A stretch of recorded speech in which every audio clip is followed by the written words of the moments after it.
Hi everyone, মানে ইউটিউবারের নতুন একটি ব্লগে তোমাদের সবাইকে ওয়েলকাম।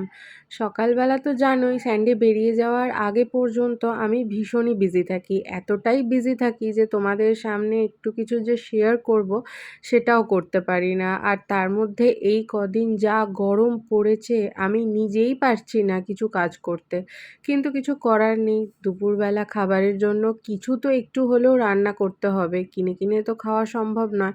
আর দুপুরবেলা কী বা কিনে খাবো? রাত্রেবেলা হলে তাও নয় মিষ্টি, রুটি, একটুখানি কিছু তরকারি হলে হলো, না হলে না হলো, চলে যায়। বাট দুপুরবেলা তো সেটা হবে না। তার জন্য আজকে আমি রান্না করব ভেবেছি একদম সিম্পলের মধ্যে ভাত আর পোস্ত। হ্যাঁ, এবার বলবে শুধু ভাত আর পোস্ত আমরা কি করে খাবো? না, সেটা নয়, শাশুড়ি মা ডাল পাঠাবে। শাশুড়ি মা বলছে আমি বেশি করেই ডাল করেছি, তো তোকে আর ডাল করতে হবে না, তুই ভাত আর পোস্তটা কর। তাহলে আমি শাশুড়ি মাকে একটুখানি পোস্ত দেবো বলে দিয়েছি। আর এমনিও ওরকম মাপ করে তো রান্না করা যায় না, আমি যা রান্না করি আমার একটুখানি বেশিই হয়। তো তাই আর অন্য কোনো দিকে না তাকিয়ে যখন দেখলাম যে আমার আজকে রান্নার বেশি চাপ নেই, ততক্ষণে আমি পোস্তটা আগে গরম জল দিয়ে ভিজিয়ে রেখে দিলাম। ভাবলাম যে তাহলে আমার কাজটা অনেকটা এগিয়ে গেল, আর এই যে আলু কাটা হয়ে যাচ্ছে তাহলে তো আর কোনো ব্যাপারই নয়। এবার চলো ওইদিকে আমি ভাতটা বসিয়ে দিয়েছি, ভাত একটু পরেই হয়ে যাবে। কড়াইটা এইদিকে বসিয়েছি, ওভেনটা জ্বালাইনি। আর এই যে দেখো, তার আগে আমি পোস্তটা খুব সুন্দর করে বেটে নিয়েছি।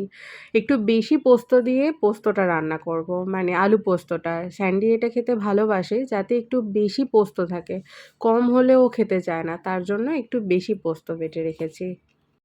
তাহলে চলো আর বেশি দেরি না করে এবার রান্নাটা বসিয়ে নিই, ওভেনটা আগে জ্বালিয়ে নিই। ভাতটা ওদিকে হতে থাকুক। ভাতটা না এখনও হতে সময় লাগবে, তার কারণ হচ্ছে আজকে একটু বেশি ভাত করেছি দেখো। তো শাশুড়ি মা একটু আগে ফোন করে বলল যে ভাতটা আমি রান্না করিনি, আমি শুধু ডাল, বাকি আদার্স কিছু করেছে। তো আমি ভাবলাম যে ঠিক আছে, তাহলে আমি ভাতটা করে নিই। তো তার জন্য এইদিকে ভাতটা বসিয়ে দিয়েছি। আর চলো এবার তাহলে আলু পোস্তটা রান্না করে নিই।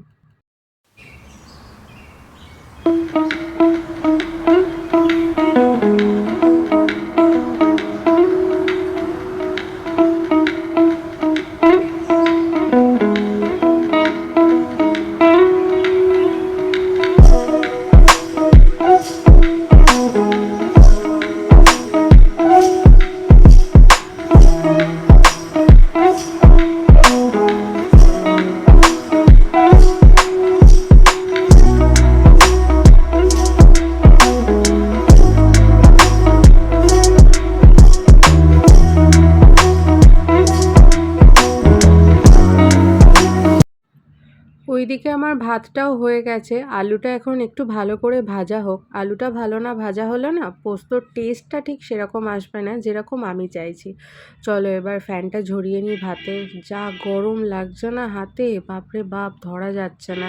কিন্তু কিছু করার নেই, আমি না এইভাবেই ভাতের ফ্যান ঝরাই।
এবারে আর বেশি দেরি হবে না, আর একটুখানি আলুটা হলেই আমার হয়ে যাবে পোস্তটা রান্না।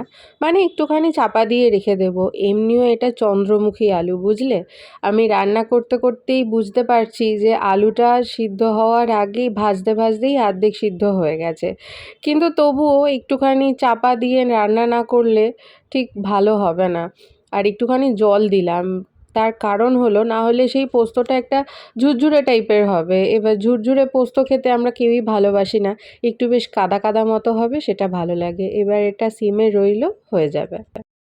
খাওয়া দাওয়া করে দুপুরবেলা একটুখানি বেডরুমে বসেছিলাম, কিন্তু ব্যালকানিটা আমাকে হাতছানি দিয়ে ডাকছে। বাইরের ওয়েদারটা জাস্ট দেখো কি ভালো লাগছে।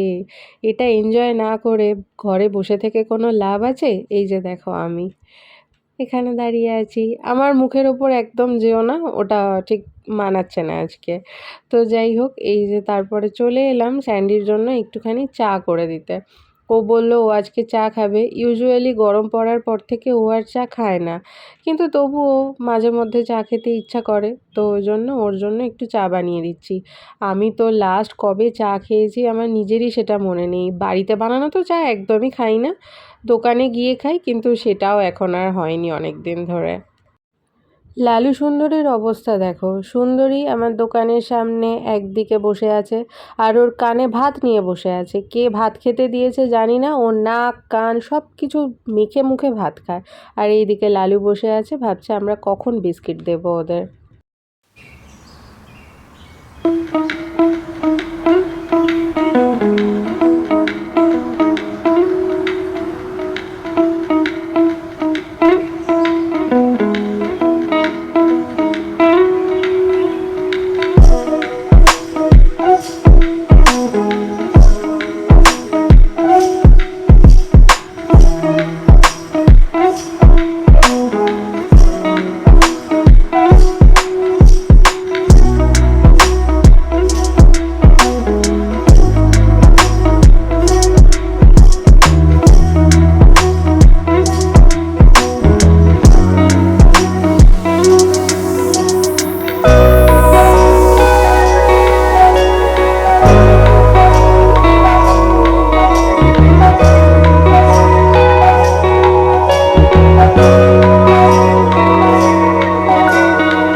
আজকে পান খেতে খুব ইচ্ছা করেছে, মিষ্টি পান, সেটা আবার এরকমভাবে সাজিয়ে।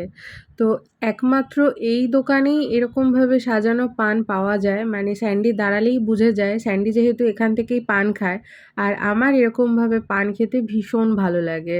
তো ও তাই বলল যে তাহলে ইচ্ছাটা আর বেশি চেপে না রেখে চল তোকে একটা পান কিনে দিই। তা আমি তো পান খাবো। তাহলে ভিডিওটাও আজকের মতো এখানেই শেষ করছি। দেখা হচ্ছে নেক্সট আরেকটা ভিডিওর সঙ্গে। আর এই ভিডিওটাতে যদি তোমাদের কিছু ভালো লেগে থাকে, please do like, comment, share and subscribe. আর সাবস্ক্রাইব করার সঙ্গে সঙ্গে পাশের বেল আইকনটাকে প্রেস করে দেবে, তাহলে আমি যখনই ভিডিও আপলোড করব সঙ্গে সঙ্গে তোমাদের কাছে নোটিফিকেশান চলে যাবে। আজ তাহলে আসি, টাটা।